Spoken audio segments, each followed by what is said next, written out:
ডাকসু জাকসুতে ছাত্র দলের পরাজয়, তারেক রহমানের দেশে ফেরা নিয়ে নতুন শঙ্কা। তারেক রহমান ব্যর্থ নেতা হিসেবে প্রতিষ্ঠিত হলেন।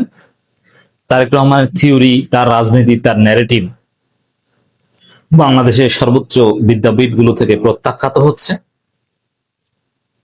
অতএব এই প্রত্যাখ্যাত অবস্থায় তারেক রহমান দেশে আসবেন কিনা সন্দেহ আছে। তারেক রহমান দেশে আসার দুইটা কন্ডিশন তিনি নিজে ঠিক করেছেন। একটা হচ্ছে যে নিশ্চিত প্রধানমন্ত্রী হবেন এই গ্যারান্টি, এবং অমুক সময়ে নির্বাচন হবে এই নিশ্চয়তা।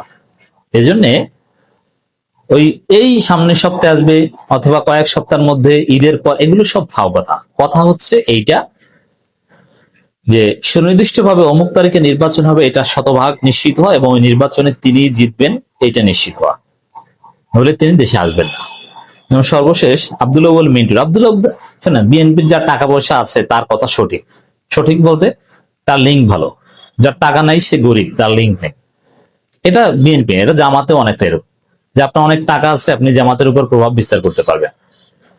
জামাতের নেতারা আপনাকে স্যার স্যার বলবে এবং আপনার কাছে যাবে। এটা রাজনীতির বাস্তবতা। টাকা থাকতে হবে, যার টাকা আছে। হ্যাঁ, অনেকের আছে যে টাকা ছাড়াও অন্য কোয়ালিটির মাধ্যমে জামাতে ইম্পর্টেন্ট হওয়া যায় বা বিএনপিতেও যায়, কিন্তু বেসিক্যালি টাকার চাইতে শক্তি পৃথিবীতে আর বড় কিছু নেই। এই রিয়ালিটি আপনাকে মানতে হবে। এই জায়গায় আব্দুল আউয়াল মিন্টু ধনী মানুষ, তিনি যেহেতু বলেছেন, ঠিকই বলেছেন যে ভোটের তারিখ ঘোষণা হলে তারেক রহমান দেশে ফিরবে। তবে যে ভোটের তারিখ ঘোষণা হবে এটা তফসিলে, ভোটের তারিখ তো তফসিলে ঘোষণা হবে। এখন পর্যন্ত বলা হচ্ছে যে 15 ফেব্রুয়ারি আগে। কারণ ভোটের তারিখ ঘোষণা হলে তারেক রহমান দেশে ফিরবে, মানে তফসিল ঘোষণার পর। এখন ভোটের তারিখ ঘোষণা হলে কেন আসবেন? এটা কেমন রাজনীতি? এটা কি কোনো বাংলাদেশি সন্তানের বৈশিষ্ট্য হতে পারে? তিনি দেশের নাগরিক, আসার পরিবেশ থাকলেই তিনি আসবেন, এটি তো স্বাভাবিক। কিন্তু ভোটের তারিখ হলে আসবেন কেন? তিনি কি দুধের মাছি যে ভোটের তারিখ হলে আসবেন, ভোট দিয়ে চলে যাবেন? এইটা নাহলে ভোটের তারিখের সাথে রিলেট করছেন কেন? এটার পেছনে হেকমত কি? এগুলো হচ্ছে ফাও কথা, চালাকি, ধান্দাবাজি। বাস্তব কি? বাস্তব হচ্ছে, আমি এটা নিয়ে আলাদা আলাদা আলোচনা করেছি যে নানান হেকমত আছে।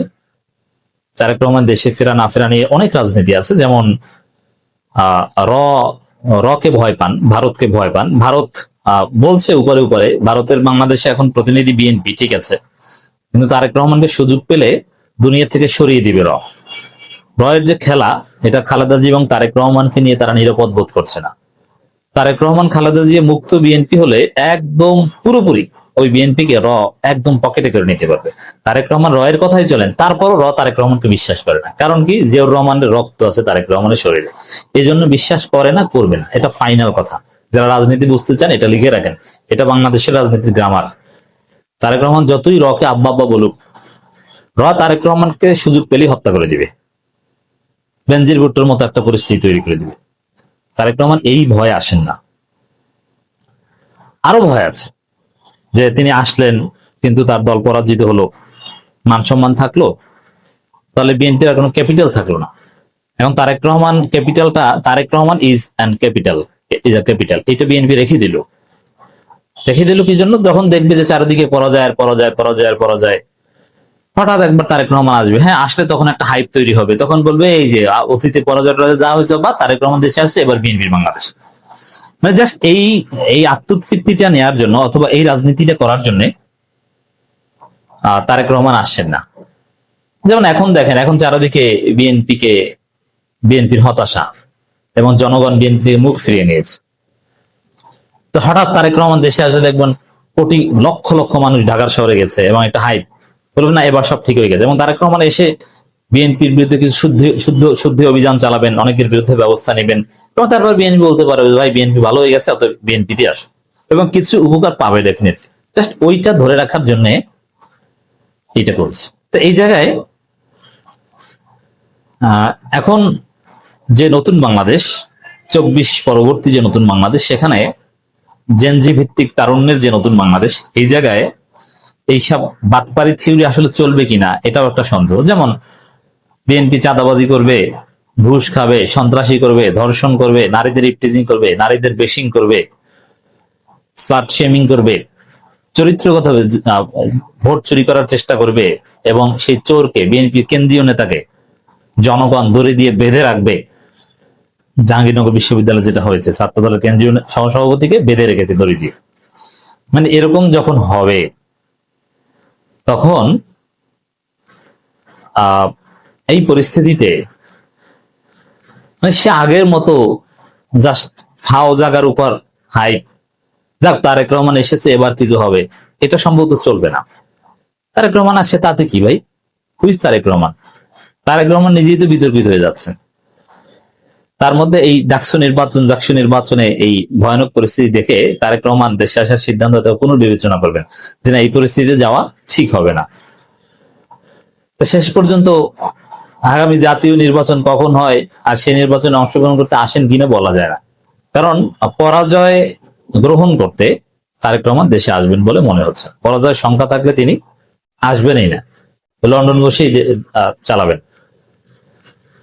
বিজয়ের নিশ্চয়তা থাকলে আসবেন, পরাজয়ের সংখ্যা থাকলে আসবেন। এখন জাকসুর মাধ্যমে তো পরাজয়ের সংখ্যা তৈরি হয়েছে, যার ফলে তারেক রহমানের দেশে ফেরা নিয়েও সংখ্যা। এটা হচ্ছে সহজ ক্যালকুলেশন। তো এই জায়গায় তারেক রহমান দেশে ফিরতে পারবেন বলে মনে হচ্ছে না। তার সামনে অন্ধকার, ব্যর্থতার হাতছানি। ত্রয়োদশ জাতীয় সংসদ নির্বাচনের তারিখ ঘোষণা হলে তারেক রহমান দেশে ফিরবেন, এটি তো হাস্যকর কথা। মানে এটা অনেকটা এরকম যে আছে না, যে আত্মীয় স্বজন কেউ একজন মারা গেছে, এমনি সারা বছর অসুস্থ ছিল, কোনো খোঁজ খবর নাই, মারা গেছে তারপরও আসবে না, ধনী মানুষ, সময় নাই, ব্যস্ত, ঠিক আছে, জানাজার টাইম ঘোষণা হলে বইলো, এসে জানাজাটা পরে আবার চলে যাব। আছে না এরকম? আমার আপনার ক্ষেত্রে অনেক ক্ষেত্রে হয় যে আত্মীয় বা যে লোক আমার কাছে ইম্পর্টেন্ট না, কিন্তু একটু সম্পর্ক আছে, এমনিতে তাকে দেখতে যাওয়ার সময় নেই, কিন্তু একদম শেষ সময়টায় জানাজাটা না গেলে বা কেমন হয়? ঠিক আছে, জানাজার টাইমটা হলে বইলো আমি জানাজায় আসবো, এরকম হয় না অনেকের জীবনে? তারেক রহমান পরিস্থিতিটা এখন এমন, এমনিতে দেশে আসার সুযোগ নাই, ভোটের টাইমটা হলে তারপরে একটু আসবে। এইভাবে কি রাজনীতি হয়?